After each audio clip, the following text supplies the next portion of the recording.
Sweden की Stockholm central मस्जिद के बाहर बकरीद के मौके पर कुरान जलाए जाने को लेकर सभी मुस्लिम देशों में भारी गुस्सा है। सऊदी, पाकिस्तान, तुर्की, ईरान समेत सभी मुस्लिम देशों ने इस्लाम के पवित्र पर्व के मौके पर कुरान जलाए जाने को लेकर स्वीडन के अधिकारियों की कड़ी निंदा की है। मुसीबत में फंसे पुतिन तो फिर पीएम मोदी की आई उनको याद और लगाया उनको फोन। खबर है कि पीएम नरेंद्र मोदी से रूसी राष्ट्रपति व्लादिमीर पुतिन की टेलीफोन पर बातचीत हुई है। आपने थंबनेल पे बिल्कुल सही पढ़ा है। जो काम हमें करना चाहिए था वो हमारे लिए गैर कर रहे हैं, लेकिन चलो शुक्र है अल्लाह का, कर तो रहे हैं ना। स्वीडन के अंदर कुरान को जलाया गया है और मस्जिद के सामने जलाया गया है। ईद उल अजहा की नमाज पढ़ते हुए मुसलमानों के सामने जलाया गया है। आप इमेजिन करें कि वो मुसलमान, चूँकि वहाँ के कानून के मुताबिक कुछ चीज़ें होती हैं जो आपको करना पड़ती हैं, आप कानून हाथ में ले नहीं सकते, बड़ा सख्त कानून है वहाँ पे, लेकिन वो कानून है सिर्फ और सिर्फ मुसलमानों के लिए। पुतिन साहब को पता है कि उनका दुश्मन कौन है। उनका दुश्मन स्वाभाविक सी बात है यूरोप और यूरोपियन यूनियन और साथ साथ में अमेरिका, ये दोनों हैं। अब यूरोपियन यूनियन की तरफ से कुछ भी किया जाए तो उसका विरोध आएगा ही आएगा। अब वहाँ पे थोड़ा हम देख रहे हैं कि फार राइट जो है वो ज़्यादा आ गया, क्योंकि यूरोप के अंदर एक बहुत ही बड़ा क्राइसिस बन गया है इस्लामिक माइग्रेंट्स का। ये पाकिस्तान से, अलग अन्य मिडिल ईस्ट के देशों से, जहाँ से जो माइग्रेंट्स गैर कानूनी रूप में घुसते हैं, वहाँ पे जाकर कल्चर ख़राब करना, वहाँ पे ड्रग्स का कारोबार करना, हथियार सप्लाई करना, चोरी चकारी, क्राइम में इन्वॉल्व होना, ये सब चीज़ें वहाँ की एक बड़ा इशू है। उस पर वहाँ की जो अलग अलग सरकारों से लेकर कोर्ट से लेकर आम पब्लिक सबके सब कार्रवाई करते रहते अपने हिसाब से। तो इन्हीं सब चीज़ों के चक्कर में वहाँ पे कुछ ना कुछ होता रहे और फिर वो कुछ भी करेगा। वहाँ पे अगर आप देखो कोई क्रिश्चियन के खिलाफ कोई बात आएगी तब भी पुतिन साहब का जो बयान आना ही आना है। वहाँ पे किसी की दुनिया में किसी कम्युनिटी के खिलाफ कुछ भी होगा, वहाँ बयान आएगा ही आएगा। इसमें कहीं से भी प्रो इस्लामिक स्टेटमेंट कहीं से भी नहीं है। इसमें सिर्फ और सिर्फ एक एंटी यूरोप स्टेटमेंट है। पुतिन साहब की बातों में साफ नजर आता है। दोनों देशों के बीच कई अहम मुद्दों पर चर्चा हुई है और पीएम मोदी ने फिर से पुतिन को कुछ अहम नसीहत भी दी है। सब बताएंगे। ये बातचीत तब हुई है जब हाल ही में रूसी राष्ट्रपति व्लादिमीर पुतिन ने पीएम मोदी की मेड इन इंडिया नीति का जमकर बखान किया था और उसकी तारीफ की थी और कहा था कि हमारे दोस्त पीएम नरेंद्र मोदी भारत में मेड इन इंडिया की नीति लेकर आए हैं। स्वीडन पुलिस ने फरवरी में इराक के दूतावास के बाहर कुरान जलाने से रोका था। पुलिस का कहना था कि इससे सामाजिक सौहार्द बिगड़ सकता है। एक एंटी नेटो समूह पर कुरान की प्रति को जलाने पर बैन लगाया गया था, लेकिन इस साल अप्रैल में कोर्ट ने इस बैन को हटा दिया। कोर्ट ने कहा कि देश के संविधान के तहत प्रदर्शनकारियों के पास एकजुट होने और प्रदर्शन करने का अधिकार है, लेकिन वो देश की सुरक्षा के लिए खतरा नहीं बनना चाहिए। अदालत ने एक कर इस प्रदर्शन को मंजूरी दी कि यह अभिव्यक्ति की आजादी है और इसके बाद ही कुरान जलाए जाने की घटना सामने आई, जिसके बाद से पूरे इस्लामिक देश खौल गए हैं। हालिया घटनाक्रम की जानकारी दी है। हालिया घटनाक्रम से वास्ता यह है कि हाल ही में वैगनर ग्रुप ने मॉस्को की तरफ कूच कर दिया था और यह वैगनर ग्रुप अभी तक रूस के साथ मिलकर यूक्रेन के खिलाफ लड़ रहा था और तख्ता पलट की कोशिशों के बीच जो है यह हंगामा हुआ और इस हंगामे का हल तो निकाल लिया गया, लेकिन पुतिन के लिए ये एक खतरे की घंटी साबित हुई, जिसके बाद पुतिन ने पीएम मोदी से बातचीत की और हालिया घटनाक्रम के बारे में उन्हें बताया है। पाकिस्तानी विदेश मंत्रालय ने अपने बयान में आगे कहा कि अंतर्राष्ट्रीय कानून के तहत देश धार्मिक घृणा की वकालत करने वालों पर रोक लगाने के लिए बाध्य है। पश्चिमी देशों में बीते कुछ महीनों के दौरान बार बार हो रही ऐसी इस्लामोफोबिक घटनाएं उस कानूनी ढांचे पर गंभीर सवाल उठाती हैं जो इस तरह के नफरत भरे कृत्यों की अनुमति देता है। के प्रयास को जारी रखने पर सहमत हुए हैं।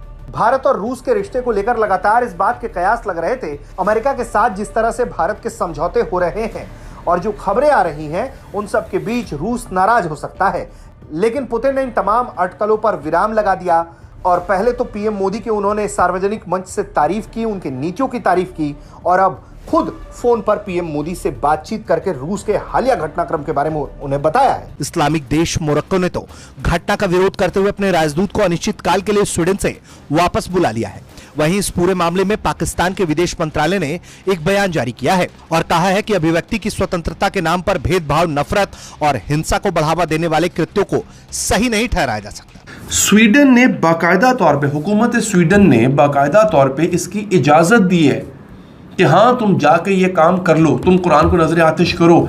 एहतजाज इस बात पे है कि ये पागल था या जो भी था, हुकूमत स्वीडन ने इसको ये करने की इजाज़त ही क्यों दी? सवाल ये पैदा हो रहा है।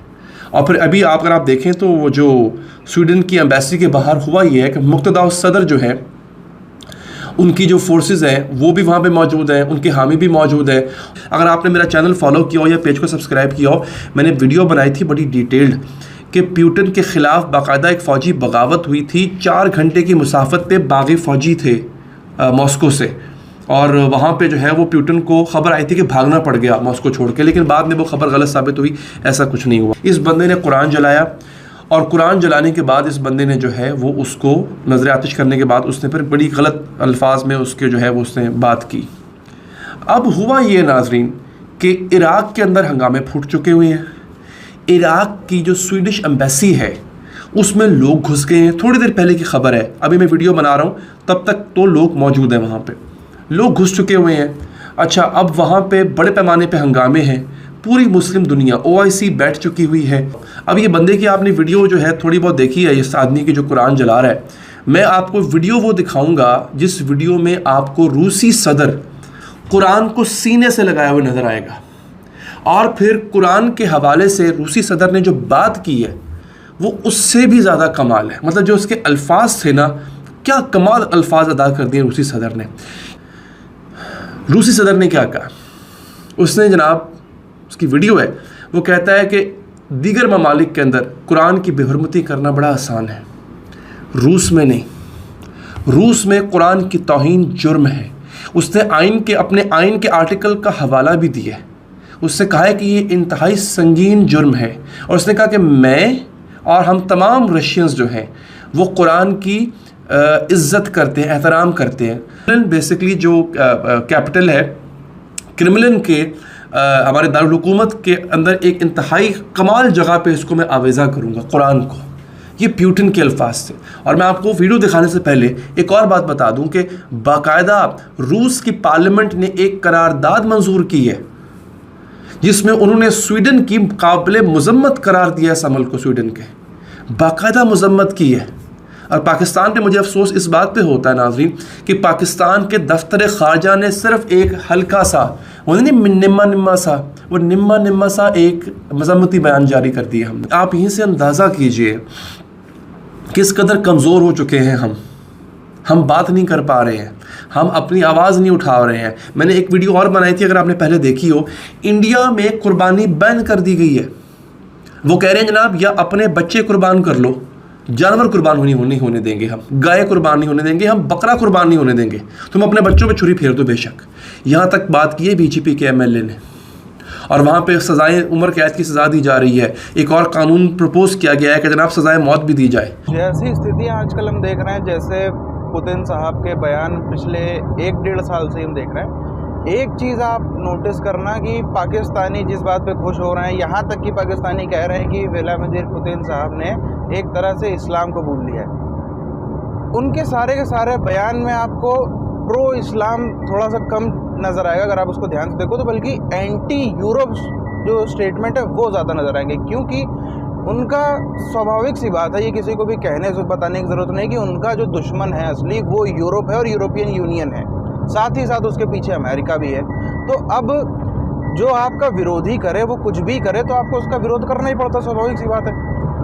अब इसी तरीके से यूरोप में जब भी कोई घटना होती है तो उसके प्रतिक्रिया आती है पुतिन साहब की तरफ से। तो इसमें पाकिस्तानी, वो कहते हैं ना बेगाने की शादी में अब्दुल्ला दीवाना, वही वाली स्थिति यहाँ पर है। पाकिस्तानी उसमें जा के अपना कोई ढूंढ लेते हैं। आप देखो यहीं पर जो अरब देश हैं, बड़े बड़े सक्षम मजबूत अरब देश, उनकी कोई बयान नहीं आती है। जब मैं देखा स्वीडन में वहाँ पे बाकायदा कोर्ट ने परमिशन दी कि आप मस्जिद में आप प्रोटेस्ट कर सकते हो, कुछ भी किताब जला सकते हैं, वो सब वहाँ पर हुआ। किसी भी अरब कंट्री की तरफ से इतना स्ट्रॉन्ग स्टेटमेंट नहीं नजर आया। हाँ, कहने सुनने की बात सब करते हैं अपनी तरफ से, पर जैसा पुतिन साहब की तरफ से है वैसा स्टेटमेंट किसी की तरफ से नहीं, और आएगा भी नहीं, क्योंकि उनको पता है कि उनका जो धंधा चलना है आगे वो यूरोप के साथ ही चलना है। लेकिन क्योंकि यूरोप को पता है कि उनका दुश्मन पुतिन साहब है, रशिया है, और रशिया को पता है कि उनका दुश्मन यूरोपियन यूनियन है, तो कुछ भी यूरोपियन यूनियन करेगा, जहाँ पर भी घेरने का मौका मिलेगा वहाँ पर तो घेरा जाएगा ही जाएगा, चाहे वो कैसा भी मौका मिल जाए।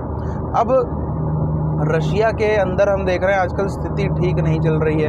रशिया के अंदर कहीं उनके फौज का ही कोई संगठन जो है वो बगावत कर देता है। यूक्रेन में भी फौज रशिया की कुछ खास इतना अच्छा नहीं बचा। शुरू में 1-2 महीने बहुत अच्छा रहा, फिर उसके बाद से नुकसान ही हो रहा है। वॉर में पैसा जाता ही है, रिसोर्सेज आपके खाली होते ही हैं, दुनिया भर के सैंक्शन लग गए हैं। तो इन सब चीज़ों के बाद भी यदि वो व्यक्ति देश को अपने चला पा रहा है और अभी भी बराबर भारत के साथ में टच में, भारत के साथ में दोस्ती में, तो फिर वो अपनी जगह पे कहीं ना कहीं ठीक ही काम कर रहे हैं।